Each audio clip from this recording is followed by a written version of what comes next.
मैं आपको 3-4 छोटी छोटी कहानियां सुना रहा हूँ। ये सारी कहानियां सच्ची हैं, एक एक प्रतिशत सच्ची हैं, पर मैं किसी का नाम नहीं लूंगा। जिनकी कहानी है उनका नाम नहीं लूंगा, उनके प्राइवेसी का मामला है। पर हाँ, सच्ची कहानियां हैं।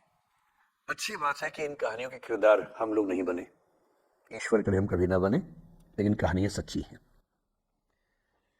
जब मैं दिल्ली आया था 1990 में, मैं हरियाणा के एक शहर से, भिवानी से दिल्ली आया था पढ़ने के लिए। मेरे ड्रीम कॉलेज में हंसराज भी एक था, पर मेरा संयुक्त से मेरा एडमिशन जाकिर हुसैन में हुआ। मेरे अंक ठीक थे, यहाँ हो सकता था, पर मैं तो नई दिल्ली स्टेशन पे उतरा, बाहर निकला, पता लगा वहीं एक कॉलेज है, वहीं एडमिशन ले लिया मैंने। तो लोगों ने कहा कि यार कैंपस बड़ा अच्छा होता है। मैंने अरे क्या फर्क पड़ता है, कॉलेज कॉलेज होता है, छंडो, यही छंडो में सिखाने आया हूँ आप लोगों को। ठीक है, स्टेशन से निकले वहीं कॉलेज है, मैंने घर जाना होगा तो आराम से कॉलेज से निकल जाएंगे, क्या रखा है कैंपस में। पर मेरा एक दोस्त जो मेरे साथ ही आया था उसी शहर से, उसने एडमिशन हंसराज कॉलेज में लिया। मैं और वो स्कूल के डिबेटर्स थे। डिबेटिंग में हम लोग स्कूल टाइम से काफी एक्टिव थे। डीयू में तो यहाँ भी एक्टिव रहे। डीयू में मैंने करीब 5 साल डिबेटिंग की और मेरा ख्याल है कि लगभग, मतलब 300-400 डिबेट्स मैंने जीती होंगी डीयू में, कुछ हारी भी होंगी, लेकिन मैंने खूब डिबेट, वो मेरा दरअसल दाना पानी था, रोजी रोटी मेरी वही थी कॉलेज के दिनों में। घर से पैसे मैं लेता नहीं था, मिलते भी नहीं थे, देना क्या था, मतलब ऐसी स्थिति भी नहीं थी उस समय मेरे घर में कि मिल सके। तो डिबेटिंग मेरा रोजगार था, एम्प्लॉयमेंट था मेरा, उससे काम चल जाता था आराम से। उसका भी चल जाता था, वो हंसराज से था, मैं जाकिर हुसैन से था। हम खूब डिबेट से मिलते थे। अक्सर ट्रॉफी या तो हम जीते थे या वो जीतता था, कोई भी जीते रूम पे ही आती थी क्योंकि हम रूममेट्स थे, एक साथ ही रहते थे। वो मुझसे योग्यताओं के मामले में 21 था, बल्कि अगर वो 21 था तो मैं 15 ही रहा या 12 रहा, 22 या 21 तो नहीं रहा, मुझसे बेहतर था योग्यताओं में। बड़ा अच्छा व्यक्ति था। ग्रेजुएशन के बाद मैंने एमए हिंदी साहित्य में एडमिशन लिया, जबकि बीए ऑनर्स हिस्ट्री में किया था मैंने। उसने तय किया कि वो कुछ और करेगा, प्रोफेशनल कोर्स करेगा, नौकरी करेगा, तो वो चला गया दिल्ली से। मैं दिल्ली में रहा। फिर मैं एमए के बाद तैयारी करने लगा यूपीएससी की। तब तक मैं यूजीसी जेआरएफ कर चुका था। पहला अटेम्प्ट दिया, प्रीलिम्स हो गया। मेंस मेरा 96 के मेंस की बात कर रहा हूँ, मेंस शुरू होने वाला था, 2 दिन रह गए थे। करीब 10 दिन पहले वो मेरे पास आया हुआ था दिल्ली में, मिलजुल के अच्छे से बात कर गया था। उन दिनों उसका एक प्रेम संबंध कहीं हमारी ही एक मित्र के साथ चल रहा था। हम सब दोस्त थे, तो उनमें से 2 लोगों का आपस में का अफेयर था। मुझे नहीं पता क्या हुआ, लेकिन मेरे मेन एग्जाम से 2 दिन पहले रात को 12 बजे एक फ़ोन आया और ये बताया गया कि मेरे दोस्त ने फंदा लगा के अपनी जीवन लीला समाप्त कर ली है। वो दिल्ली से दूर था कहीं, और जिस व्यक्ति के बारे में मेरी राय ये थी कि उतना जीवट वाला व्यक्ति कोई हो नहीं सकता, जो जिंदगी से हार सकता ही नहीं, जिसके होने से कई लोग हमेशा जीता हुआ महसूस करते हैं, वो चुपचाप एक बंद कमरे में जिंदगी से हार गया। मैं आज तक नहीं समझ पाया कि ऐसा कैसे हुआ। बाद में टटोला, उसके पेरेंट्स से बात हुई, भाई से बात हुई, उन्होंने उसकी याद में एक सोशल वर्क शुरू किया ताकि किसी और बच्चे को ऐसा न करना पड़े। तो जो हल्का हल्का अनुमान हुआ वो ये कि शायद कुछ ऐसा था रिलेशनशिप में जो नहीं संभल पाया था, और रिश्ता टूट ना जाए इसका दबाव बहुत ज्यादा था, और वो दबाव झेल नहीं पाया। इस उम्र में ऐसा ऐसा फेज आता है, कई बार आता है। ये एक कहानी है, हंसराज कॉलेज से ही जुड़ी है, इसलिए मैंने सोचा कि वहीं से बात शुरू करूं। नाम जैसा कि मैंने कहा मैं नहीं बताऊंगा, तो नाम बताने का मतलब भी नहीं। और वो जिसकी मैं कहानी सुना रहा हूँ, आप लोगों के जन्म से पहले की बात है। आप तो सब 21वीं सदी वाले बच्चे होंगे ना, जेन जी होंगे आप सब लोग, तो ये तो बहुत पुरानी बात है। एक दूसरी कहानी सुनाता हूँ। मैं आपको 2-3 कहानियां सुनाऊंगा, फिर उन सबका सार निकाल लेंगे एक साथ हम लोग। दूसरी कहानी ये है कि जब मेरा सिलेक्शन हो गया 97 में, मतलब 96 अटेम्प्ट में पहली बार मेरा सिलेक्शन हो गया था, मैं एक्सटेंशन लेके तैयारी कर रहा था, और डीयू में मैं पढ़ा भी रहा था उस समय। तब मैं शायद डीएवी कॉलेज में था या अग्रसेन को, मैं 2 जगह पढ़ा है डीयू में, तो उनमें से किसी कॉलेज में पढ़ा रहा था उस समय में। तो उस समय एक लाइब्रेरी है कैंपस में ही, सेंट्रल रेफरेंस लाइब्रेरी, आप जानते होंगे, सीआरएल बोलते हैं, जो विवेकानंद जी की स्टैचू है सामने ही वो लाइब्रेरी है। उस लाइब्रेरी में नीचे सब बैठ के पढ़ते हैं, और टॉप फ्लोर पे रिसर्च फ्लोर है जहाँ एमफिल पीएचडी वाले बच्चे पढ़ते हैं। मैं उस समय शायद पीएचडी कर रहा था या एमफिल खत्म हुई थी, वहीं बैठता था, पढ़ता था रोज। कई दोस्त पढ़ते थे हम लोग वहाँ। हम सुबह 8 बजे लाइब्रेरी खुलते ही वहाँ घुसते थे, रात को 1 बजे निकलते थे लाइब्रेरी बंद होने के समय। तो वहाँ एक छत थी, छत पे छोटी सी कैंटीन थी जहाँ हम लोग जब जब बोर होते थे दिन में 3-4 बार जाके चाय पीते थे। चाय पी ली, बिस्किट खा लिया, थोड़ी गप्पे मार ली, वो सब वहाँ करते थे। तो वहाँ मेरे बहुत सारे दोस्त थे, उनमें से कई लोग अब बहुत सीनियर सिविल सर्वेंट्स हैं, कुछ लोग प्रोफेसर हैं DU में। 2 बच्चे थे मुझसे जूनियर, 3-4 साल जूनियर थे, बड़े प्यारे बच्चे थे। मुझे उस समय तक पढ़ाई लिखाई का शौक अच्छा खासा हो गया था, तो वो रोज मेरे साथ बैठते थे केवल बात करने के लिए, किसी मुद्दे पर बहस करनी है तो बहस होती थी, समझते थे। फिर मुझे पता लगा कि वो दोनों रिलेशनशिप में हैं, रिश्ते में हैं। दोनों ने शादी भी कर ली। उनकी योजना DU में पढ़ाने की थी या सिविल सर्विस की भी थी, शायद पता नहीं। मेरा इंटरेक्शन बहुत ज़्यादा उसके बाद रहा नहीं उनसे, क्योंकि मैं सर्विस में चला गया था। इतने जिज्ञासु बच्चे थे दोनों, इतने जिज्ञासु कि उनसे मिलकर तबीयत खुश हो जाती थी कि हर चीज जानने का मन करता था उनका, हर विषय पढ़ने का मन करता था। एकदम जीवन से भरे हुए बच्चे, आंखों में चमक ऐसे। फिर दोनों की शादी हुई तो मैं शादी में जा नहीं पाया, क्योंकि मेरा रिश्ता सिर्फ लाइब्रेरी में 1 घंटा गप मारने वाला था, उससे ज्यादा था नहीं रिश्ता उनके साथ। फिर सुनता रहता था कि मैं सब बढ़िया चल रहे हैं, पढ़ाई कर रहे हैं, तैयारी कर रहे हैं। इंटरकास्ट मैरिज की उन लोगों ने, खूब हंगामा हुआ, दोनों घर में तलवारें खिंच गई। किसी तरह से तलवारें संभाली गई, मैनेज हुआ, दोनों साथ रहने लगे। और फिर 3-4 साल के बाद एक दिन मैंने खबर सुनी कि उस बच्ची ने फंदा लगा के जीवन लीला समाप्त कर ली। ये बात भी दिल्ली विश्वविद्यालय की, ये उस दौर के सब लोग इस कहानी को जानते हैं। मेरे ख्याल से ये दोनों कहानी आपके प्रिंसिपल मैडम जानती होंगी, नहीं ध्यान कर पाएंगे तो मैं उनको जैसे नाम बोलूंगा अकेले में वो तुरंत समझ जाएंगे मैं किसकी बात कर रहा हूं। मैं आज तक नहीं समझ पाया कि ऐसा क्या हुआ होगा। तो बाद में अनुमान जो हुआ वो ये, इंटरकास्ट मैरिज, परिवार का दबाव, समाज का दबाव, आपस के दबाव, टॉक्सिक रिलेशनशिप, अंत में उस दबाव को न झेल पाना और जीवन समाप्त कर देना, ये हुआ। ये 2 घटनाएं हैं। एक तीसरी घटना ये है कि दिल्ली में आज से 25 साल पहले घटना घटी। आप लोग तब बस पैदा हुए होंगे, घुटनों में चल रहे होंगे, या उससे 5-7 साल पहले की बात रही होगी। ये घटना दिल्ली के सब सीनियर लोग जानते हैं, जिनकी उम्र 35-40 साल है वो सब जानते हैं इस घटना को। मोबाइल फोन में वीडियो नया नया आया था उस समय। अब तो आपके हर फोन में वीडियो है, अब तो सामने भी है, ताकि आप वैसा वाला मुंह बना के सेल्फी खिंचवा सके। पाउट बोलते हैं ना, मैं उसको देसी भाषा में सूअर जैसा मुंह बोलता हूँ, और वैसा ही बनता भी है, क्यूट क्यूट सा सूअर जैसा मुंह बना के लोग सेल्फी खिंचवाते हैं, उसको बोलते हैं पाउट। तब तो कैमरा फोन में पहली बार आया था, तब लोग अभ्यस्त नहीं थे। अब जैसे आप लोग कितने अभ्यस्त होंगे, हम भी होने लग गए। अब हम किसी से बात करते हैं तो हम ये एज्यूम करके चलते हैं कि उसने फोन में कुछ ना कुछ ऑन कर रखा होगा, या तो आवाज रिकॉर्ड करेगा या वीडियो बनाएगा। तुम कितने केयरफुल होकर बोलते हैं, कितने कॉन्शियस रहते हैं। और सर्विलांस सोसाइटी की सबसे बुरी बात यह है कि हम हमेशा चौकन्ने रहते हैं, हम सहज हो ही नहीं पाते। सहज रूप से 2 लोग बात कर लें, हो ही नहीं पाता।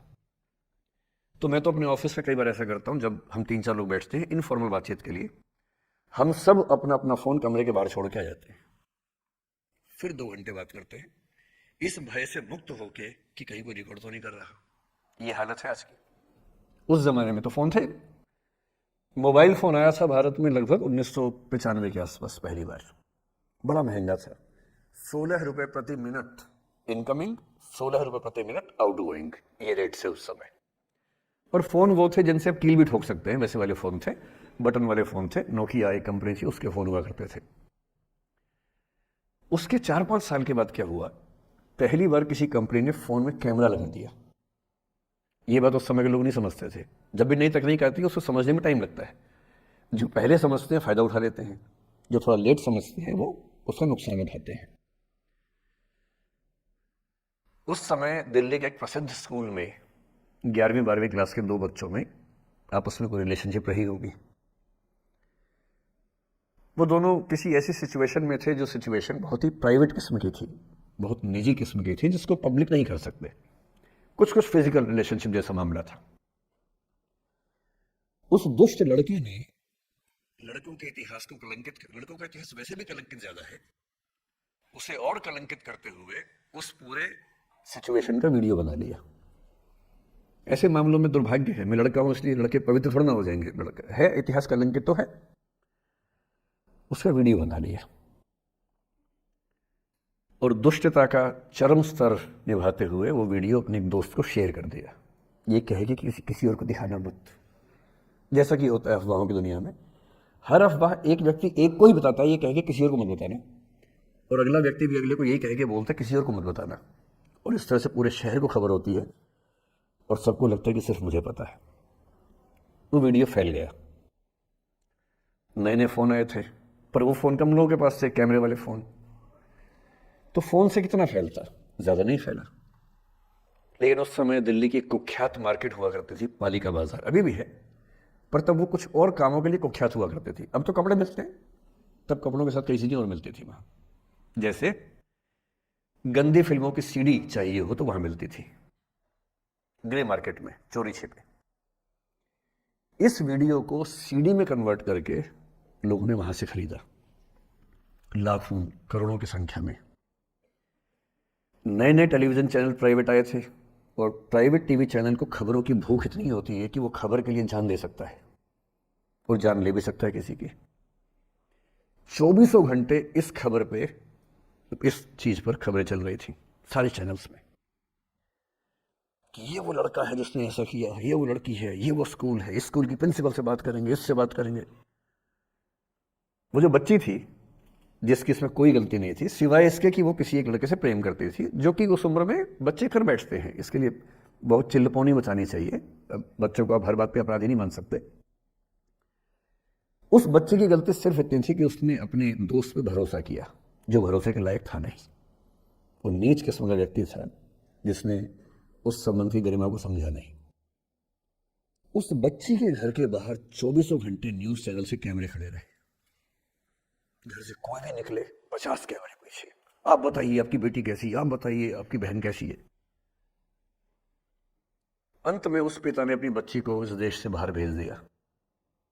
उसके कुछ दिन बाद की जो खबर टीवी चैनल से नहीं दिखाई, उसके पिता ने आत्महत्या कर ली। ये तीसरा इंसिडेंस है। ये सारी खबरें सच्ची बता रहा हूं मैं, इनमें से एक भी झूठ नहीं है। झूठी कहानियों से मोटिवेशन दिया जा सकता है, मैं जानता हूं, पर जब सच्ची कहानियां हैं तो मैं झूठ क्यों बोलूं? सारी सच्ची कहानियां बता रहा हूं मैं आपको। एक चौथी कहानी जो आप में से कई लोगों की होगी। मेरा एक स्टूडेंट है, सिविल सर्वेंट है, सीनियर लेवल पे है, करीब 40 साल का है। उसने आज तक शादी नहीं की। क्या उसकी शादी करने की इच्छा नहीं थी? पूरी इच्छा थी। फिर क्यों शादी नहीं की? भाई कुछ लोग तो होते हैं कि शादी करनी ही नहीं, कोई मिशन है, योगी जी है, मोदी जी है, ठीक है, उनका तो मिशन है, ममता जी है, उनका मिशन है। पर जिसका जीवन में ऐसा कोई मिशन नहीं है और जिसको प्रेम करने का मन भी करता हो, वो तो शादी करता है आमतौर पे। उसने शादी क्यों नहीं की जानते हैं? जब वो 25-26 की उम्र में था, जब वो मेरा विद्यार्थी भी था, एक दिन मेरे पास आके बोला कि सर एक बात करना चाहता हूँ। मुझसे मेरे स्टूडेंट्स ऐसी बातें खूब करते हैं पर्सनली आके, अब तो मैं टाइम कम दे पाता हूँ, पहले तो ये सब होता रहता था क्लास के अलावा। एकदम रोता हुआ है, आंखों में आंसू भरे हुए बहुत सारे। अरे क्या हो गया भाई? तो फिर उसने किसी का नाम बताया कि सर वो ही मेरी स्टूडेंट थी, कि सर उससे सर रिलेशनशिप थी, उसने धोखा दिया है मुझे। अच्छा, धोखा देने वाली कहानियां मुझे बहुत अपील नहीं करती। मेरा मानना है कि दोनों पक्षों की गलतियां होती हैं। आप केवल अपने पर्सपेक्टिव से सोच सोच के धोखा करते रहते हैं, ऐसा थोड़ा ना होता है भाई। कुछ तो मजबूरियां रही होंगी, कोई यूं ही बेवफा नहीं होता, कुछ तो वजह होगी ना। आप थोड़ा उसकी वजह, उसका भी तो, उसकी कहानी भी तो सुनिए। और मैं जब जब दोनों कहानियां सुनता हूं मुझे लगता है कि मामला ग्रे है। आप किसी एक पे उंगली उठा ही नहीं सकते कि इसने ऐसा किया, दोनों की गलतियां होती हैं, ऐसा थोड़ा ना कि एक की होती है।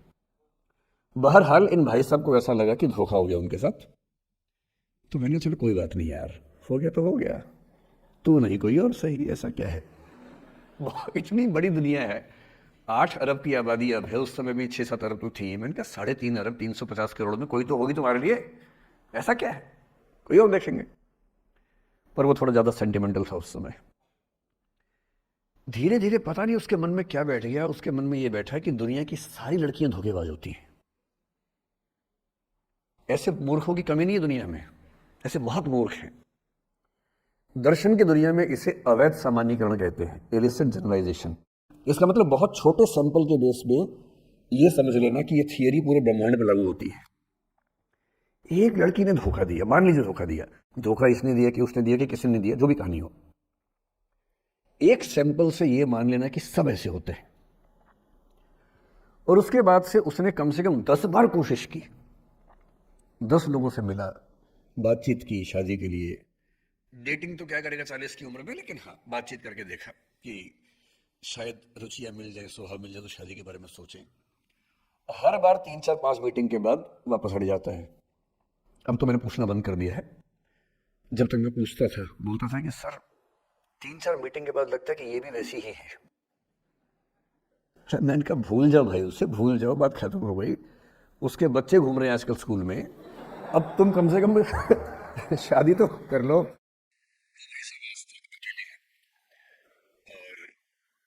अब तो बाजार में मूल्य भी कम हो गया होता, अब विकल्प भी ज्यादा नहीं मिलते हैं। अब जो विकल्प मिल रहे हैं वहां उसकी रुचि और कम हो गई है। तो पूरी संभावना है कि वो जीवन अकेले ही गुजरेगा अब उसका। एक अंतिम एग्जाम्पल देके फिर मैं निष्कर्ष की तरफ बढ़ूंगा। मैं एक आईएएस ऑफिसर को जानता हूं, 2 आईपीएस को जानता हूं, बहुत योग्य लोग, देश के सबसे अच्छे संस्थाओं से पढ़े हुए लोग, प्रॉपर आईएएस प्रॉपर आईपीएस में नौकरी करने वाले लोग, और इन तीनों ने अपना जीवन समाप्त कर लिया नौकरी में रहते हुए। क्यों? क्योंकि नौकरी और घरेलू जो दुविधाएं थी उनको झेल नहीं पा रहे थे, ना झेल पा रहे थे, ना भूल पा रहे थे, लेट गो नहीं कर पाए तो गिव अप कर दिया। और इसलिए मुझे अक्सर लगता है कि जितनी चीजें हम सिखाते हैं बच्चों को, हिस्ट्री, इकोनॉमिक्स, लिटरेचर, वो सब ठीक है, उनका भी महत्व है। शायद उससे ज्यादा महत्व इस चीज का है कि ये समझे कि अपने इमोशंस को कैसे मैनेज करना है। जब जीवन में ऐसा लगे कि सब खत्म हो गया है, जब जीवन में लगे कि बहुत टॉक्सिक किस्म की लाइफ हो गई है, उससे बाहर कैसे निकले, शायद ये सबसे महत्वपूर्ण लेसन होता है जो हम सबको सीखना चाहिए। मैंने कहीं से सीखा नहीं है, ना मैंने ऐसी किताबें पढ़ी हैं, हालांकि मैंने 2 किताबें मंगवाई हैं पिछले हफ्ते, पढ़ी नहीं है अभी तक, तो मैं किताबों के बेस पे नहीं जानता कैसे सीखते हैं, लेकिन जिंदगी से तुम सीख सकते हैं। इन कहानियों का सबका एक ही सार है, वजह अलग अलग है। एक व्यक्ति ने इसलिए अपना जीवन समाप्त किया कि वो रिश्ता उसके हाथ से छूट रहा था, एक ने इसलिए जीवन समाप्त किया कि ये रिश्ता बन गया था पर समाज के दबाव, घर के दबाव मैनेज नहीं कर पाए। एक ने जिंदगी भर शादी नहीं की सिर्फ इसलिए कि वो पुरानी यादों को भूल नहीं पाया। अरे एक बार गलती हो गई तो हो गई, आगे तो संभावना जीवन में है भाई, क्यों इतना हावी रखना उसी दिमाग के ऊपर। कुछ लोग देश की सबसे अच्छी नौकरी में होकर हर पैमाने पर सफलता की हर कसौटी पर खरा उतरने के बाद जीवन नहीं बचा पाए, क्योंकि दूसरों की नज़र में आप बहुत सफल हो जाए, अपनी नज़र में शून्य हो, तो फिर जीवन कैसे बने, जीवन कैसे बचे। इन सारी कहानियों का मूल भाव एक ही है, अगर आप खुद को हैंडल नहीं कर सकते तो दुनिया को क्या हैंडल करेंगे। दुनिया को हैंडल करने से पहले खुद को हैंडल करना सीखना पड़ता है।